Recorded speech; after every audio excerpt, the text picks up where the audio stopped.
Hi everyone, I'm McKenzie with Lincoln Electric System, and today we will be reading The Lorax by Dr. Seuss.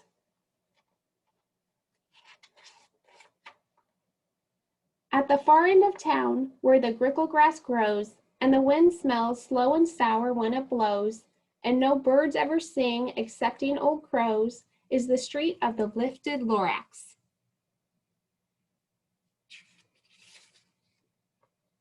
And deep in the grickle grass, some people say, if you look deep enough, you can still see today where the Lorax once stood just as long as it could before somebody lifted the Lorax away. What was the Lorax, and why was it there? And why was it lifted and taken somewhere? From the far end of town where the grickle grass grows, the old Onceler still lives here. Ask him, he knows.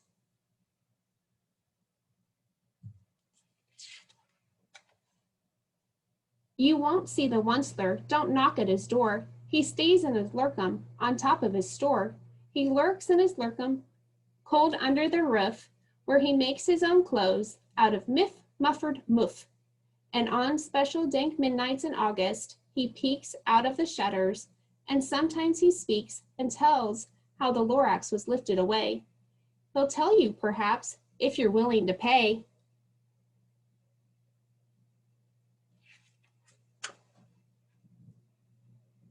On the end of a rope, he lets down a tin pail, and you have to toss in 15 cents and a nail and the shell of a great-great-great-grandfather snail.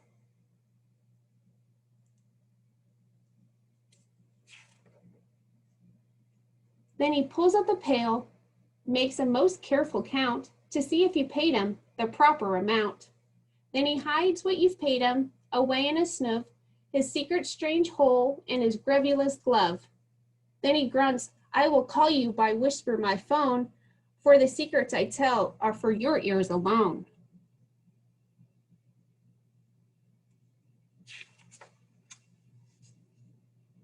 Slop! Down slups the whisper my phone to your ear, and the old Onceler whispers are not very clear, since they have to come down through a snirgly hose, and he sounds as if he had smallish bees up his nose. Now I'll tell you, he says, with his teeth sounding gray, how the Lorax got lifted and taken away. It all started way back, such a long, long time back.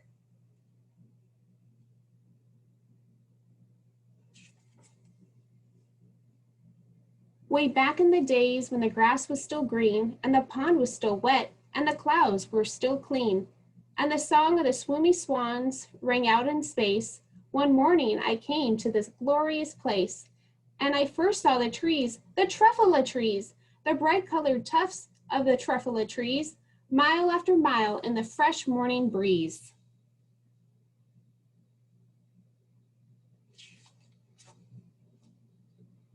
And under the trees I saw brown barbaloots frisking about in their barbaloot suits as they played in the shade and ate truffula fruits. From the rippleless pond came the comfortable sound of the humming fish humming while splashing around.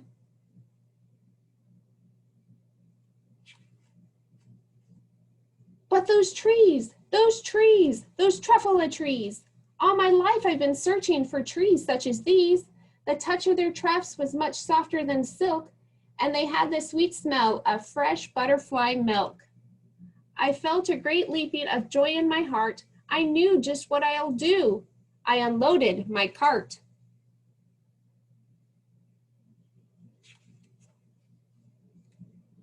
In no time at all, I had to build a shop. Then I chopped down a truffula tree with one chop. And with great skillful skill and with great speedy speed, I took the soft tuft and I knitted a thneed.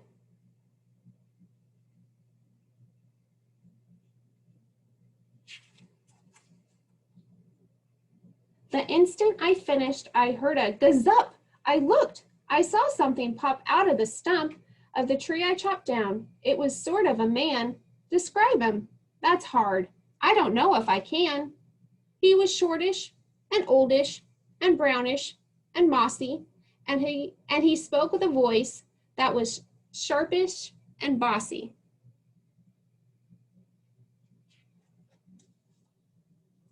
Mister, he said with a sawdusty sneeze, I am the Lorax. I speak for the trees. I speak for the trees have no tongues, and I'm asking you, sir, at the top of my lungs. He was very upset as he shouted and puffed. What's that thing you've made out of my truffle a truff?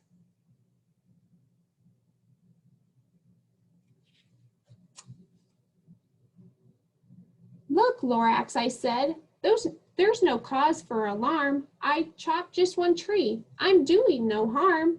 I'm being quite useful. The thing is a thneed, needs a fine something that all people need. It's a shirt, it's a sock, it's a glove, it's a hat. But it has other uses. Yes, far beyond that. You can use it for carpets, for pillows, for sheets, or curtains, or covers for bicycle seats. The Lorax said, Sir, you are crazy with greed. There is no one on earth who would buy that fool thneed.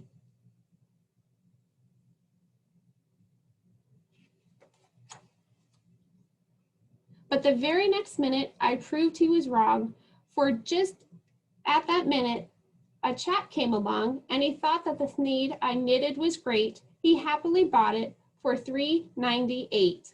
I laughed at the Lorax. You poor stupid guy. You never can tell what some people will buy.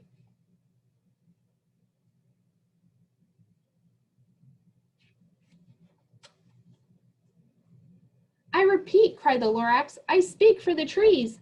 I'm busy, I told him. Shut up, if you please. I rushed across the room and in no time at all built a radio phone. I put in a quick call.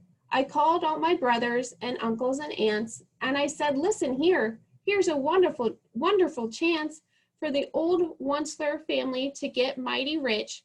Get over here fast. Take the road to North Nitch, turn left at Weewaken, sharp right at South Sitch.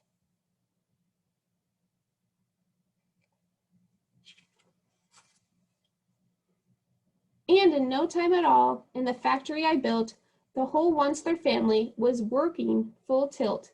We were all knitting thneeds, just as busy bees, to the sound of the chopping of truffle trees.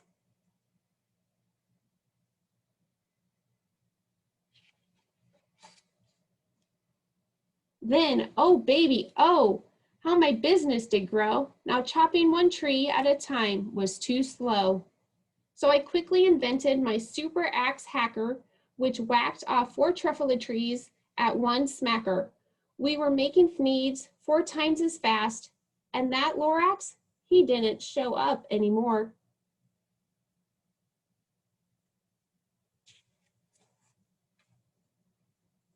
But the next week, he knocked on my new office door. He snapped, I'm the Lorax who speaks for the trees, which you seem to be chopping as fast as you please. But I'm also in charge of the brown barbaloots who played in the shade in their barbello suits and happily lived eating truffle fruits. Now, thanks to your hacking my trees to the ground, there's not enough truffle fruit to go around. And my poor babaloots are getting the crummies because they have gas and no food in their tummies.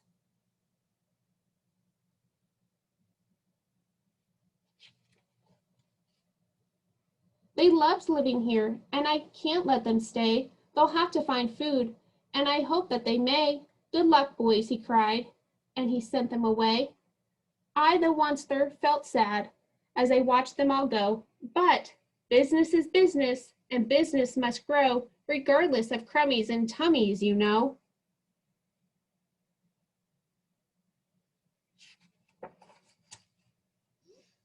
I meant no harm, I most truly did not, but I had to grow bigger, so bigger I got. I biggered my factory, I biggered my roads, I biggered my wagons, I biggered the loads of the thneeds I was shipping them forth to the south, to the east, to the west, to the north. I went right on biggering, selling more thneeds, and I biggered my money, which everyone needs.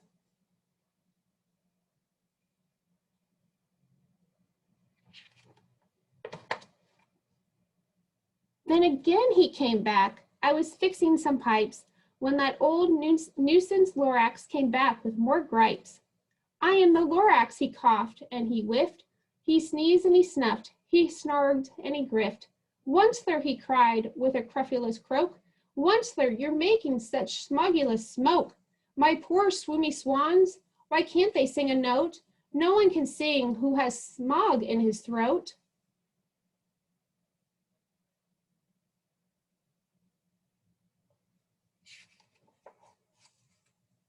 And so, said the Lorax, please pardon my cough.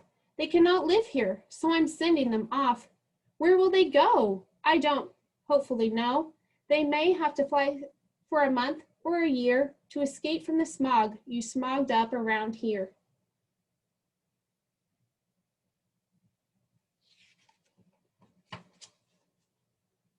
What's more, snapped the Lorax. His dangler was up. Let me say a few words about gluppity glup.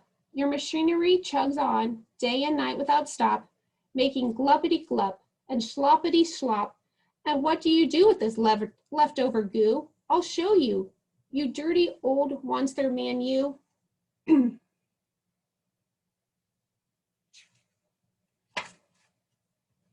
You're glupping the pond where the humming fish hummed. No more can they hum, for their gills are all gummed. So I'm sending them off. Oh, their future is dreary. They'll walk on their fins and get woefully weary in search of some water that isn't so smeary.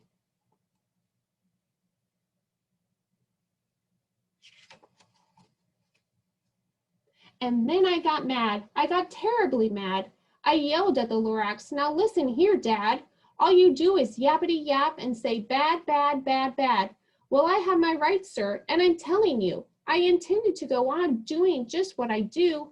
And for your information, you Lorax, I'm figuring on biggering and biggering and biggering and biggering, turning more truffle trees into needs, which everyone needs.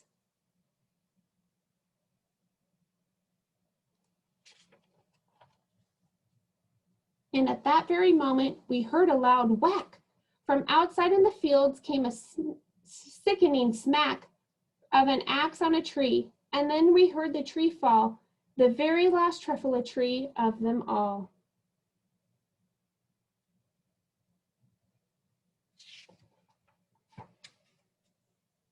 No more trees, no more trees, no more needs, no more work to be done. So in time, my uncles and aunts, everyone all waved me goodbye.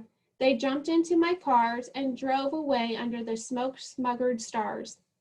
Now, all that was left neath the bad-smelling sky was my big empty factory, the Lorax, and I.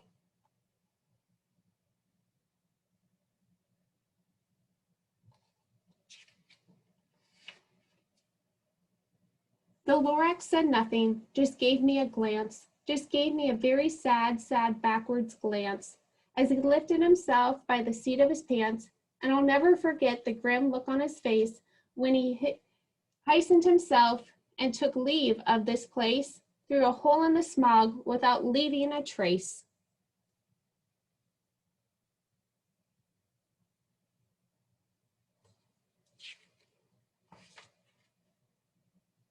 And all that the Lorax left here in this mess was a small pile of rocks with one word, unless, whatever that meant, well, I just couldn't guess. That was long, long ago, but each day since, I've sat here and worried away. Through the years while my buildings have fallen apart, I've worried about it with all of my heart.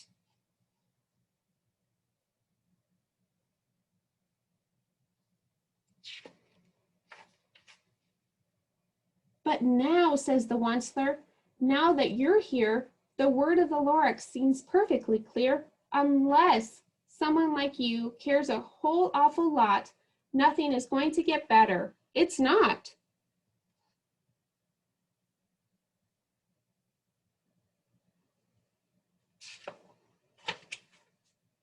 So, catch, calls the onceler. He lets something fall. It's a truffle seed. It's the last one of all. You're in charge of the last of the truffle seeds, and truffle trees are what everyone needs. Plant a new truffle, treat it with care, give it clean water, and feed it fresh air. Grow a forest, protect it from axes that hack, then the Lorax and all of his friends may come back.